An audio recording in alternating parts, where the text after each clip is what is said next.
Joining me today is Keida. She's the CEO of Standard HVAC Insulating Company right here in Marcy, New York.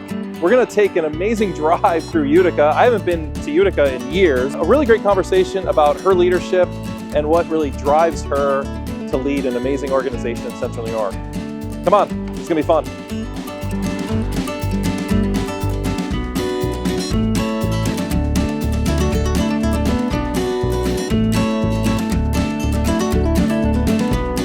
So tell me a little bit about how the business started and how you became leadership of this. All right, how much time do we have? Yeah, we have time. We have time. Yeah. Well, the Standard Insulating has been around since 1928, so well before my parents got involved in it. And my parents both graduated from Mount Markham, and my father went into construction, but down in Florida. Okay. And then very quickly they learned that they were pregnant with me. I'm the oldest of 4 daughters. And so with the encouragement of my grandparents, they moved back to New York, and my father took 2 jobs. One was pumping gas and one was filling the hopper for an insulation company. Oh, wow. Insulating. And at the time it was just 1 truck. Yeah. So, just doing the insulation work. Yep, just doing the insulation work. And he did that for 7 years. Wow. And the owner at the time, Henry, fell ill and didn't have a exit plan or a legacy. So my grandparents lent my mother and father the money, and they bought Standard Insulating, which at the time was a used truck and a used piece of equipment, and they moved it into our home in West Winfield. Wow. Quite honestly, I ran away from it. It was, it was one of those things that it was overwhelming at home. Yeah, and it was, it defined who we were as a family, and that was hard. Kind of consuming that way. Yeah, for sure. What do you mean you ran away from it? Was that college? Well, I went to college. Yeah. First person in my family to go to college. Okay. And I was a very good artist in school. Yeah. So I went to school to get a BFA, a Bachelor's in Fine Arts. Yeah. I have a 4-year degree in painting. You do? I do, yeah. Somewhere along the lines, somebody didn't stop me and say, I don't know how you're going to create a career out of this. But my plan was to go on to school and get into art therapy. That was the plan. Okay. But life has different plans for you. And so instead I started a family. Okay. And I found myself, my family was in Buffalo, and we were struggling and not happy, and my father had opened a branch office in Connecticut. The company was still very, very small, and he was struggling out there, trusting people out there, that type of thing. And he offered me a position there. So my family, Connecticut? Yeah. Okay. Yep. So we relocated, my daughter and my husband, we relocated to Connecticut when I was 25 years old. So, yeah, wow. And that's how I started at Standard. So I learned the company there, and within about 2 years I said, we need to close this and bring the trucks back to Marcy. Okay. Actually, it was Utica at the time. There's no presence in Connecticut? There's no presence currently. After that point, we closed that shop down, and we brought the trucks that were there here. And at the time, we were so small. My father said, great, come back, but you're going to have to be a commission salesperson because we don't have the resources at this point. And so I joined the team here as a commission salesperson, and Rich, my business partner, was the other commission salesperson. And suddenly I found myself having to go to Syracuse and Thousand Islands and Saratoga because Rich's territory was here in Utica in that area. So you were kind of on the fringes of that existing territory, in a sense, with a growth focus. Yes. Yeah. I had to go out and knock on doors because they didn't know who we were, and then my family transitioned, and my parents were leaving the business, and so I stepped into a leadership role of keeping things running while all this transition was happening. And it took many, many years, a lot of heartaches and different things happening, but that's when I kind of learned more of the role of the finance part and the P&Ls and all those good things. Remember, art degree. No, that's awesome. So tell me about what had you sticking with the company, sticking with the organization, and aspiring to be in this leadership role. What is it about you that did this? I think it goes back to being the oldest of 4 girls with a family who worked very hard. So my parents were both working hard. So I became that person that organized and took care of the family in those cases. By that time, I had 2 small girls of my own, and so taking care of them was really important and giving them a life that I hadn't been able to get either. So part of it was I didn't really have any other skill set at certain points in my life, and I knew that I knew that this could be bigger and better than it actually was. And so then I started diving into doing my own education. I got involved in a program called Goldman Sachs 10,000 Small Businesses, which is the Goldman Sachs program. And it was like a mini MBA. I did it down in New York City, and it opened my eyes to the potential that the company had. And I got really excited. I came back here, and there's some key people here where I said, you know what? We can be a $10 million company. We can have 40 employees.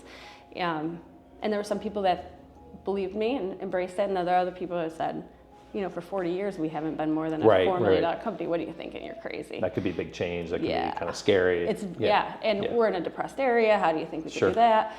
And then we made the transition. So then my parents sold us the company, and on February 1st of 2020, we were doing cartwheels and popping champagne, and 6 weeks later, just before COVID, COVID hit. But COVID actually ended up being a really good thing for us because we were able to step back and take a breath, which we hadn't done in a long time, and strategically plan, which we had never done, and do some research and do some market analysis and look for good partners and find other team members.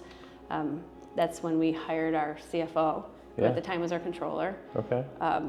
Incredible visionary as well, and he brought so much to us and also said, John, yes, you're right, we can do this. So that's why we were able to, from 2020, February, we were about a $6.5 million company, and last year we closed at $25 million, and we're working on acquisitions right now, and we're working on a new branch office, and so we're kind of blowing the doors off of that original, I think we could be a $10 million company, and here we are. And we didn't set off to be a $25 million company 4 years ago. What we set off to be was a better company, and one that took care of their employees in a way that maybe we weren't taken care of, because again, the company was very different at the time, and so we moved very employee centric. And a lot of people want to say that, like, our employees come first. But Rich and I really embraced it, and I think probably what we're most well known for, besides paying well and giving really great benefits, is the specific benefit of our vacation reimbursement. So we have PTO, and we have great PTO offerings too. But what this means is that every employee once a year gets a $2,000 reimbursement to go on vacation. Wow. So you don't get just a $2,000 bonus. You get reimbursed if you go on vacation up to $2,000. I think the other big thing that we did was we offer free service in HVAC. Like for the employee's home? No, for all employees, or for all people. And it ties back into the employees, because as we were building our HVAC division, we found service techs were just so stressed. Anybody we brought in, they didn't want to be a service tech. It was stressful. They worked terrible hours. They were always pushed to do a lot of work. And what we also learned was that the majority of them had a quota, which meant as a service tech, you've got to sell a certain amount of equipment, because a lot of HVAC companies, that's their sales team, is their service team. So they're in the home or at the site, they can make a recommendation, or they can they can fix it, or they can upsell something or replace something. Okay, that makes sense. So they would be selling. So their earnings are based on upselling. And that can be stressful when you need the money for your family. And you're in a situation, does this person really need a new piece of equipment, or can I fix it? And if I fix it, it's going to take me extra time, and I have 5 or 6 other places I have to get to. And so there was a moral dilemma for them. There was just a stress level that they were all, as we were bringing people on board with us. But I just couldn't wrap my head around that. And I do know that there are some people out there that are facing issues with their heating systems, and they're not calling because they know it's going to cost $200. And so we took this as a different approach. And so our service team offers free service if they can fix it in less than an hour and there's no parts needed. Oh, absolutely. So I can take care of this in 20 minutes. I got it. I got it. And no charge. Exactly. But that has to do with other things too, right? That must build some brand loyalty for you, right? So I mean, I would remember that as a homeowner, that your service tech came out, and then when I did need to replace it, you'd be my first call, right? So there's win-win-win all around that. All the way around, for sure. Can I ask, was that your idea? It was, I would say that a collaboration of my team who, when I said I don't want a service department because of these reasons, as a team we collectively did it. But I read a book by Adam Grant, which was, disruption. Yes. How can I disrupt the industry? Awesome. And awesome. I was on vacation, as we talked about a little bit earlier. I think this might be the artist in you as well. It's a very creative solution. Yeah, right. It's a very creative solution. What I love is there's so many examples of creative leadership in your story. So many opportunities to see it differently, or a willingness to experiment, right? There's a willingness to, let's try this and see what comes of it. Yeah, that's really cool. Our vice president of talent and culture, which was kind of a crazy thing. What does that mean? Right. She's focusing on marketing and the culture of the company, and we just promoted a woman here to be our customer happiness manager. Awesome. Because satisfaction to me is not enough. I want people to be happy, and I want it to be. I want it to be so well known that it's in your title. That language matters, right? That's formative and generative of their spirit and their work and the outcomes that they deliver on. Yeah, customer experience, customer satisfaction. I don't want people just to be satisfied. I want them to be happy after working with us. So that's awesome. So that's where a lot of this comes from. So Jen, tell me a little bit more about the community around us that you serve. This has been home, even though you've I think you said ran away before, right? But you're back, right? You've had other area experiences. You're here. What is it about this community? The immense support that the Mohawk Valley has around here to all these different initiatives and things that are happening in our community. So I started getting more involved in those types of things too. But I guess with the 100 employees around here, you get to know so many different small communities and things that are important to all those people too. Absolutely. So that helps us determine where we need to put our attention and what needs to happen. But we're super competitive, we're competitive with in what we do in the world, and then also internally. We have a lot of competition. I played soccer in college. I played sports all through high school, and so did my business partner, who's a football coach for many years. So we like to create a lot of competition when possible, friendly competition internally. It's very playful as I came through and said hello to folks.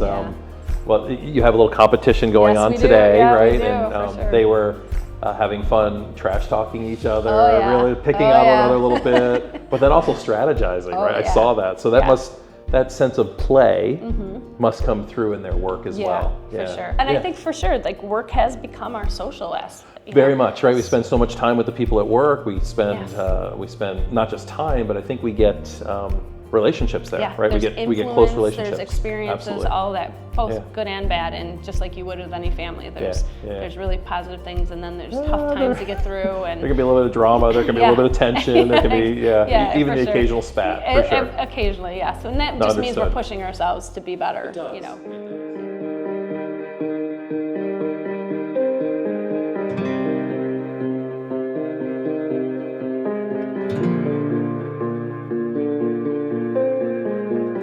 Tell me about networking as a CEO of an organization in Central New York. What do you do? How do you connect with others? I think one of the hard parts about being a CEO that I'm learning is you often feel a little alone at the top. Can be, right? There's usually just one of you in an organization, right? So just from the math, it's a little hard. It's a little lonely. And so I found a group. It's an international group called Vistage, and it is a group of CEOs. And so it's not as much networking as it is support. That's awesome. But this is where I find out so many of my resources that have helped me execute things that I want to do, or I'll bounce an idea off and think, is this really, really crazy, or is it something that is feasible?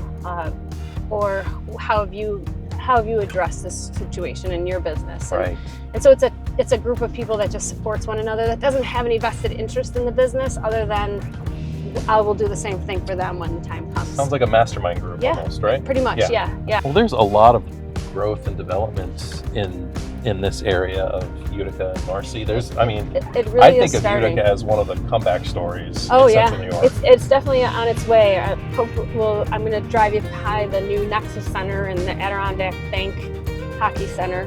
Oh yeah, I actually have not seen it. You haven't? Yeah, I haven't. No, it's cool. It's very impressive, and it has opened up so many doors to this area.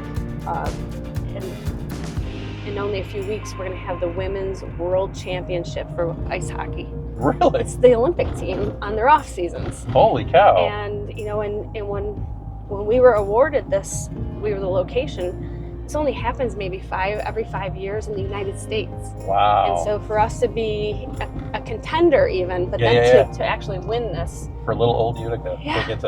That's cool. Which means that not only do we have a good hockey facility, but we also have the infrastructure of the hotels that you're seeing around here, and the restaurants that can support those people coming in. And I know, Matt's Brewery was always a fixture here, right? Yep.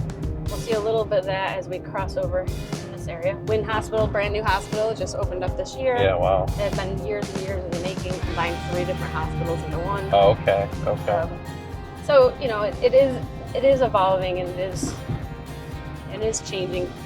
Try to keep up with the times, but also as you look around, so many of these old buildings are being restored into lofts. And I love that. Keeping that old style and that old world feel of what Utica actually is. Thank you so much for this. Thank you. This has been awesome. This has been really great. The tour, the conversation, and you're an absolute inspiration. Thank you. I appreciate that.